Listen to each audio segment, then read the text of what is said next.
بسم الله الرحمن الرحیم. السلام علیکم دوستانو، رفیع الله میری متاثر د e-Pohantoon لخوا. په دغه ویډیو کې تاسو ته یو اسانه لاره درخوایم چې څنګه په اسانۍ سره کولی شو چې خپل فایلونو ته پاسورډ ورکړو، ترڅو بل څوک نشي کولی زموږ دغه فایلونو ته لاسرسی ولري.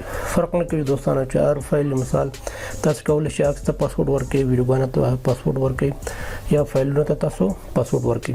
نو دغه کار لپاره راځو دوستانو د وینرار چې کوم سافټویر دی هغه سافټویر ورته ول ډاونلوډو، هغه نه پس بیا موږ کولی شو چې خپل فایلونو ته پاسورډ ورکړو. که چېرته تاسو سره الریډي یا تیار د وینرار سافټویر تاسو په سیستم کې یا کمپیوټر کې انسټال وي، نو د ډاونلوډولو او د انسټالولو ضرورت نشته. دغه کار لپاره راځو دغه وینرار چې کوم ویب سایټ دی دې ته راځو دوستانو، دې باندې کلیک کوو.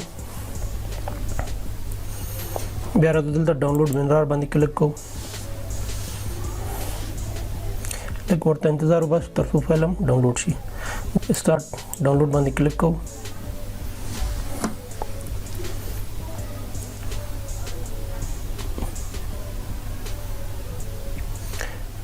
بیا راځو اوپن، بیا انسټال، بیا اوکے او ډن. بیا راځو خپل فایل ته چې هغې ته پاسورډ ورکړو. زه راځم دلته دغه فایل وګورئ دوستانو، دې ته زه غواړم چې پاسورډ ورکړم. دا فایل کلیک کوم، رایټ کلیک، بیا راځم اډ ټو ارکایو. دا حال راځي دوستانو چې تاسو وینرار ورته انسټال کړي. نو اډ ټو ارکایو باندې کلیک کوم. دغه ځکه چې د سیټ پاسورډ مثال زه دې ته پاسورډ ورکوم 1 2 3 اوکې، بیا اوکې. دغه ګورئ دغه فایل هم اوس پاسورډ لري. دې باندې زه ډبل کلیک کوم، بیا غواړم چې دا پاسورډ یې اخیستی او که نه، دې باندې بیا ډبل کلیک تر څو دا فایل خلاص کړم. وګورئ دلته تاسو نه پاسورډ غواړئ، زه ورته 1 2 3 ورکوم، بیا اوکې باندې کلیک کوم.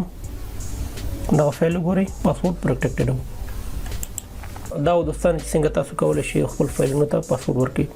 د نورو ویډیوګانو لپاره زما چینل سبسکرایب کړئ او د بل بټن کې کاږئ. تر بیا مو په خدای سپارم، ښه وخت لرئ. الله حافظ.